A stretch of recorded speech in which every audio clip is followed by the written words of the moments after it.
Hello, and welcome to Trash with a capital T. I'm your host, Bobby, and here we give trashy books and movies and everything else the love it truly deserves, which sometimes means it needs to get back in the corner. But today we are actually talking about something that I enjoyed, and after reading this, I needed that. So we're sticking in the land of 90s. Well, this is 90s. 90s kind of teen kids books. This one is considered more middle grade. And I am talking about K.A. Applegate's The Animorph series. Now, I did not read these as a kid. I started reading these as an adult, like probably last year.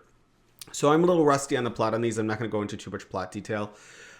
When I get the third book and I finally read that one, I will probably do a more in-depth recap there. But I will say this off the top. Don't care if you're an adult. Check these out. They're really fun. I didn't actually grow up knowing what these were really about. Like, I knew it was kids turn into animals. I remember seeing the TV show. These were really big when they came out. But I don't know. Something about them just didn't draw me in. And it wasn't until I had started reading about some of the more serious storylines that develop as this series goes on. It's 54 books long. So there's a lot of time to develop. But when you get into some of the more serious storylines later on, I was like, oh, I need to check this out. Specifically, it deals with, and I'm not going to go into spoilers, but you get characters having to deal with things like genocide. Yeah, they're pretty heavy. And these books don't start out light either. So the general plot, or the general gist is you have a group of 5 kids who have the ability to turn into animals. If they can touch an animal, their body retains the DNA memory, and they can turn into this animal for 2 hours. If they go past 2 hours, they are then stuck in that form forever. So they have a limit to their power. They also have to have had touched the animal, which there is actually quite an entertaining scene. I want to say it's in the first book where they go to a zoo to collect some animal imprints, and things go a little wacky.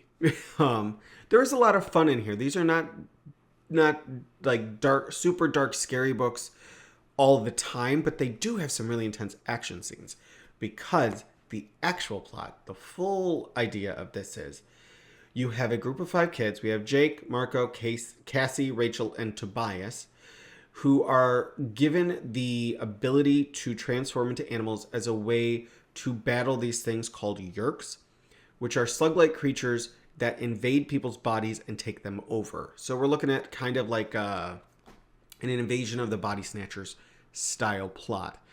And these kids are finding this out as the invasion has already really been underway for a while. They learn this from a group of aliens called the Andalites, specifically one Andalite who, and this is a spoiler, but it's a spoiler that happens very early in this book, an Andalite who comes to a very horrific end. So we do establish pretty early on the threat in these books is very real. Characters can and do die. They don't die graphically. We're not talking gory or anything like that. These books are still written for, junior high age kids.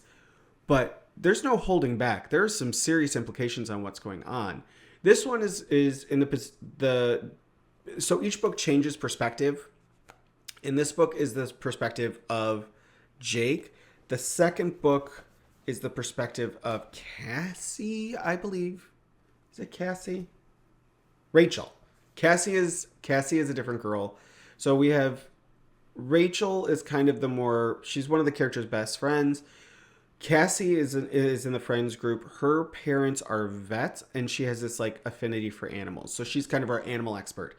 She still plays an important part in all of these. All 5 of the kids do. But those are perspectives. The perspectives we're in. We're in Jake here and Rachel here. And while this one, we also learn like I said, we're in the middle of the invasion. So characters are learning that loved ones, I won't go into too many details, but loved ones are actually infected and are being controlled by Yeerks. And that is really where the plot here comes in when they try and investigate specifically, I want to say it's the vice principal and his family, to see what's going on there. And you have this whole subplot with the vice principal's daughter who is not infected, believing that her parents hate her now because they keep trying to push her away, and they're protecting her. It's really intense. And I will give this to K.A. Applegate, who is actually two people.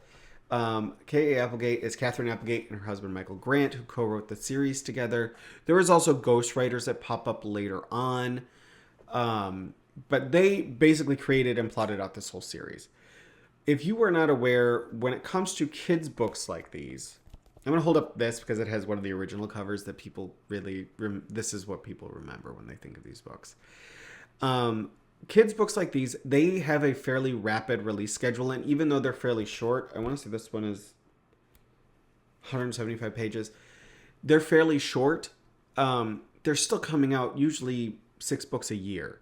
So they will, especially Scholastic, what they'll have is they'll have the creators, in this case, the Applegates, or K.A. Applegate, and the creator will create outlines for all the books.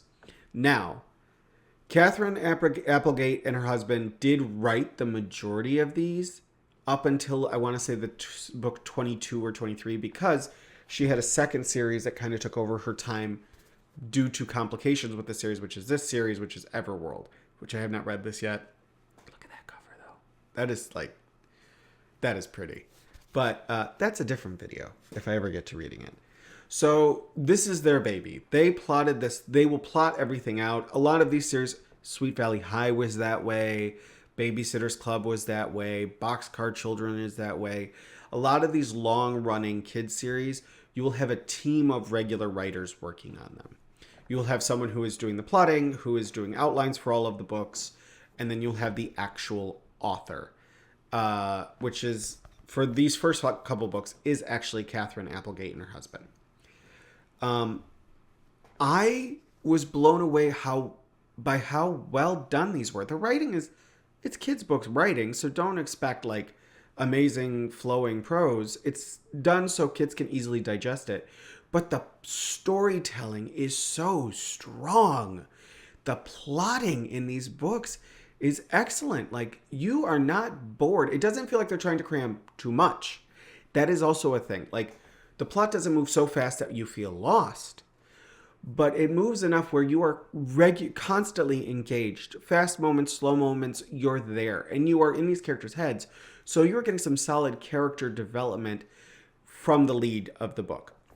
I believe the third book, Marco is the lead. He's an interesting case because he actually doesn't want to join them in the fight because he wants to make sure someone is taking care of his dad after their mom dies. They don't know for sure. She has vanished. But he tries to be the jokester, but he's also got this whole serious backstory. It's really, there's a lot of interesting stuff here, and I'm very, very excited to continue to dig into this. And this just shows, like, middle grade books, kids' books, do not have to be silly. I mean, they can be. There's nothing wrong with reading silly books. But if you want to tell a good, serious story, you can do it. If you know how to. If you can dive in there and figure out how to make this plot work for its audience. And it does. I am actually shocked as an adult how much I love these. Like, I was absorbed. I was there. I was all for, like, going on this journey. And there are some exciting, albeit sometimes goofy scenes, big action scenes.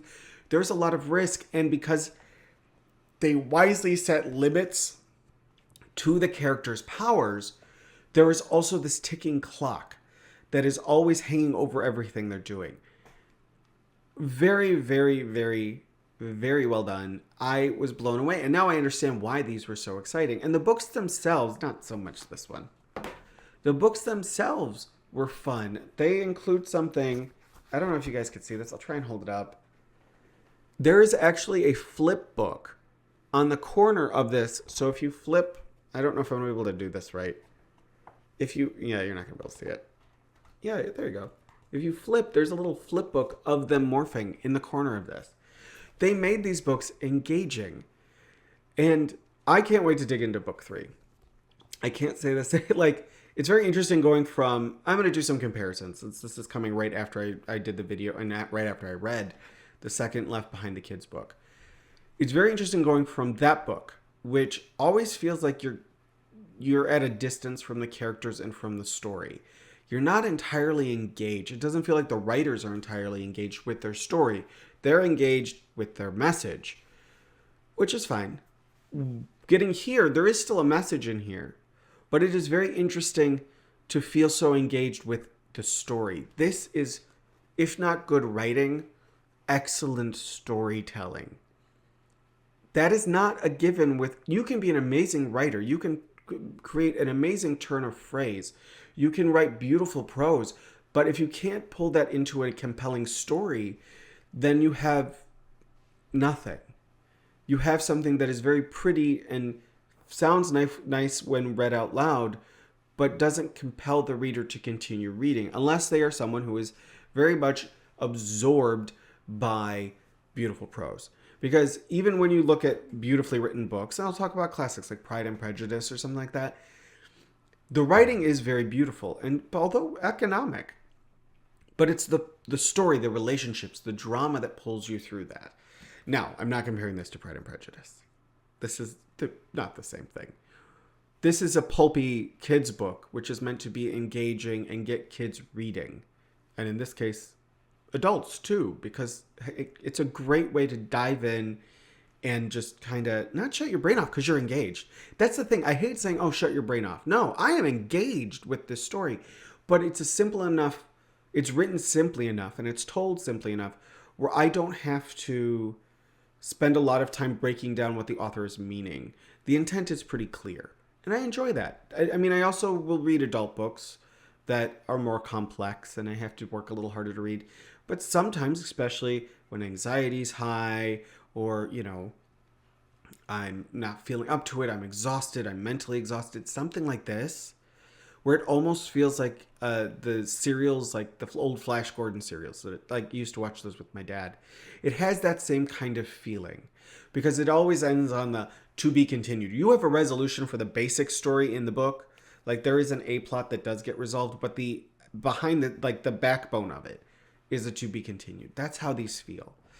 And I love exploring these as an adult.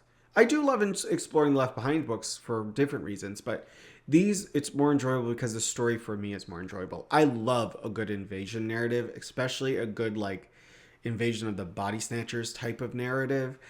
And it's very, I keep saying it's very interesting. It's something that, this book really, this one, you get into it because, I don't want to give away spoilers. I want you guys to read these. But basically, one of the kids finds out that someone very close to them and a bunch of kids in the school are infected with Yeerks. And they try to infiltrate the Yeerk base to free their loved one. That is the thrust of the plot. After these kids are given the power to transform by the Andalites. Yes, the Andalites are the good guys. The Yeerks are the bad guys. And there's all this other stuff. There's a great antagonist in this with Visor 3. He is terrifying. We already know he will kill people early on. We get that made very clear to us that he is a deadly enemy. And he works to kind of hang over everything. And the interesting thing about Visor 3 is he is an infected Andalite, and Andalites have the ability to transform.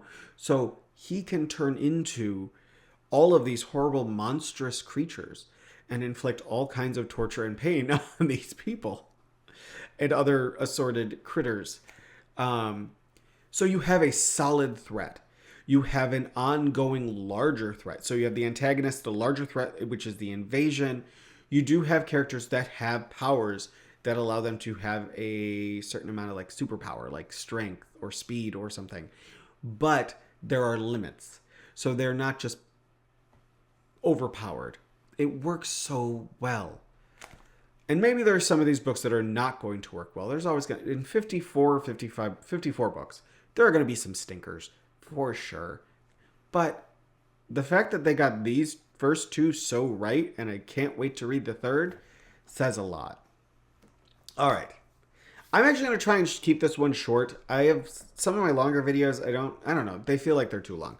So I'm going to wrap that up there. Definitely check this out. And I guarantee you this series will show up again on this channel. If not as like a monthly thing, but like I'll try and make sure I get more on here as I'm reading it because I'm enjoying the hell out of it.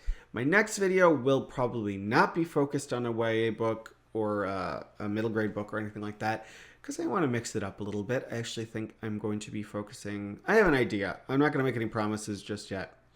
But general housekeeping, if you like the videos, please like and subscribe. I want to build up this channel, get some more people watching regularly. And I appreciate it if you made it this far. So, you know, love what you love, enjoy what you're reading and watching, and have an amazing morning, afternoon, or evening, and I will see you guys in the next one.